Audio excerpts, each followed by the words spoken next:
Halo semuanya, selamat datang kembali di channel Tidak Pernah Lulus. Di video kali ini gue bakal bahas Eternity Core, sebuah objek paling penting di universe-nya Ultraman Trigger. Sampai Ultraman Decker, benda ini masih menjadi bagian penting. Eternity Core sebenarnya udah muncul sejak episode 1, lewat ingatan Kengo yang samar-samar, tapi baru diungkap dengan jelas di episode 10. Terus benda ini sebenarnya apa sih? Dan sepenting apa emangnya? Jadi langsung aja kita bahas sampai tuntas.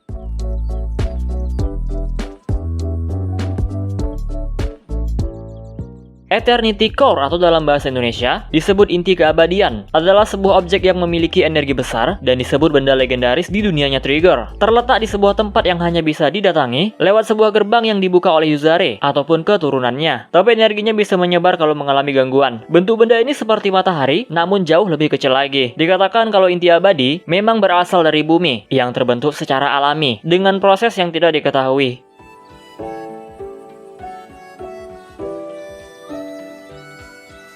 Kekuatan inti abadi tidak main-main. Benda ini mampu meledakkan sebuah alam semesta dan menciptakan sebuah alam semesta atau istilahnya Big Bang, serta mampu memberikan energi kepada makhluk hidup tertentu. Dari yang terlihat selama kemunculannya, inti abadi membuat karakter seseorang menjadi kuat. Jika orang itu jahat, maka akan semakin jahat, seperti contoh kasus Carmilla. Saat mendapatkan energinya, Carmilla berevolusi menjadi Megalothor.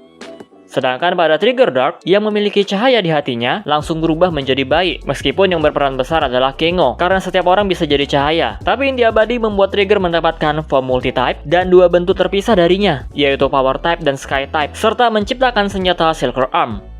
Inti abadi juga mampu menyegel Giant of Darkness, termasuk Trigger sekaligus. Namun hal ini membuat Yuzare tewas, karena efek kekuatannya sangat besar. Selain itu, sedikit energi inti abadi yang disimpan Yuzare membuat Trigger mendapatkan form yang disebut godlike, atau bentuk seperti dewa. Ya, walaupun kena nerf habis-habisan di series, tapi di awal kemunculannya kelihatan kuat banget. Emang seriesnya aja yang nggak jelas. Nah, dari semua efek Eternity Core, sudah jelas kekuatannya nggak main-main. Sebutan objek legendaris juga bukan sekedar sebutan, memang terbukti valid.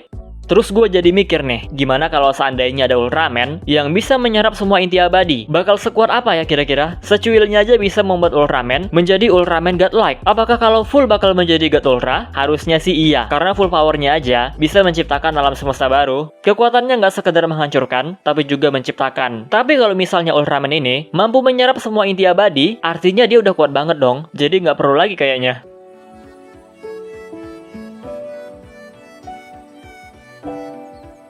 Oke, sekarang gua bahas semua keterlibatan inti abadi pada cerita Trigger dan Decker. Di masa lalu, tepatnya 30 juta tahun yang lalu, inti abadi membuat banyak kaiju menjadi liar, dan Giant of Darkness yang mengetahui benda ini mencoba untuk mendapatkannya. Mereka akan menggunakannya untuk menciptakan dunia sesuai dengan keinginan mereka. Manusia yang dipimpin Yuzare pun melakukan perlawanan. Giant of Darkness hampir berhasil, namun karena ulah Kengo yang datang dari masa depan, rencana ini pun gagal. Kengo membuat Trigger Dark tobat dan akhirnya melakukan pertarungan dengan mereka. Yuzare yang melihat hal itu menggunakan inti abadi untuk menyegel mereka semua. Yuzare pun tewas, tapi sedikit kekuatan inti abadi tersimpan di dalam cincin miliknya.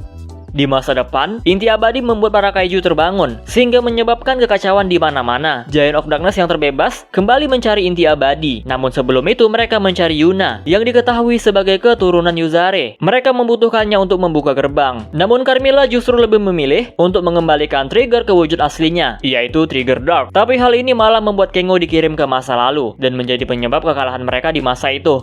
Setelah Kengo kembali ke masa depan, Yuna memberikan kekuatan inti abadi yang tersimpan di cincin Yuzare. Dengan kekuatan ini, Trigger mendapatkan form Glitter Trigger yang dijuluki godlike form. Namun form ini sangat sulit dikendalikan.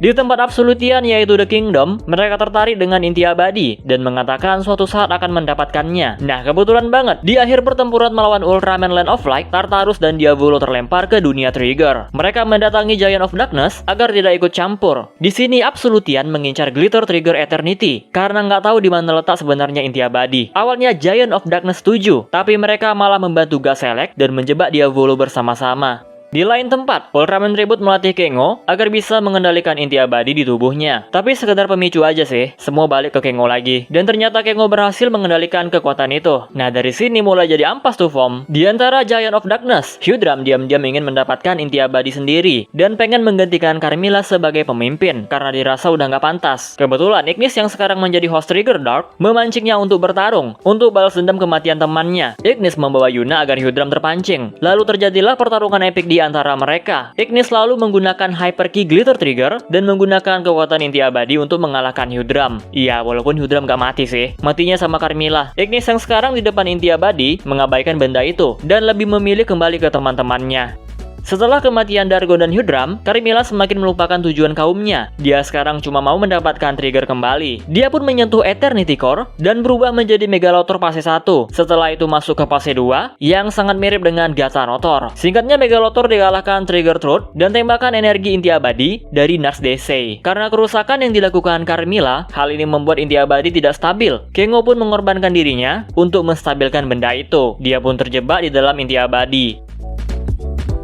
Setelah 2 tahun, Kengo akhirnya kembali lagi. Dia berhasil dikeluarkan dari benda itu dan kemudian melawan Evil Trigger. Walaupun sudah dibantu Ultraman Z dan juga Trigger Dark, Evil Trigger masih belum kalah. Kemudian Yuna menggunakan kekuatan Yuzare untuk memberikan kekuatan inti abadi kepada Kengo. Glitter Trigger Eternity pun kembali digunakan. Setelah pertarungan itu, gerbang inti abadi hancur dan tidak ada lagi yang bisa ke sana. Namun di Ultraman Decker, Spear Obelix menyerap energi itu langsung dari tanah, membuat inti abadi kembali tidak stabil. Spear mengetahui ada inti abadi di bumi setelah melihat ingatan Kengo. Untuk berubah menjadi Ultraman Decker lagi, Kanata juga menggunakan energi inti abadi yang sebelumnya diserap oleh Trigger. Bahkan untuk mengalahkan Spear, inti abadi juga berperan penting. Kalau bukan karena ada benda itu, mungkin semua yang ada di bumi udah diserap sama Spear. Untuk sekarang nggak ada yang tahu gimana nasib Eternity Core, tapi kemungkinan masih ada. Cuma udah stabil doang. Oh iya, di Ultraman Decker juga terungkap kalau saat Carmilla menyentuh inti abadi, hal ini membuat benih bunga Gijeran tersebar dan akhirnya tumbuh di series Ultraman Decker. Gijeran sendiri merupakan bunga kuno yang bisa menyebabkan halusinasi, tapi orang di zaman kuno memanfaatkannya sebagai obat. Ingatan Kengo yang samar-samar membuat dirinya secara tidak sadar menciptakan kloningan bunga itu. Bunga tersebut adalah Rilieh. Jadi alasan Kengo smile-smile mulu, iya karena dia mabok, karena sering dekat-dekat dengan bunga itu. Nggak ya, bercanda.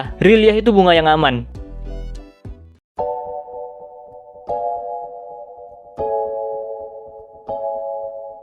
Nah, jadi itu dia pembahasan kita kali ini tentang Eternity Core atau inti abadi. Satu benda doang efeknya banyak. Dari Ultraman Trigger sampai Ultraman Decker, ada aja keterlibatannya. Bahkan di bawah-bawah sampai UGF, ya bisa disejajarkan dengan Plasma Spark Land of Light. Mungkin nanti gua bakal bahas benda-benda yang mirip kayak gini. Ya udah segini aja video kali ini. Gak tahu lagi mau ngomong apaan. Kalau ada informasi yang salah koreksi aja dan tambahin informasi lainnya juga kalau ada yang kurang. Kita close videonya seperti biasa. Jika kalian suka video ini, jangan lupa tekan tombol like-nya. Subscribe bagi yang belum, komen dan share juga video ini. Follow Instagram gua Prayoga65 dan bagi yang mau linknya ada di deskripsi. Terima kasih telah menonton and see you next video.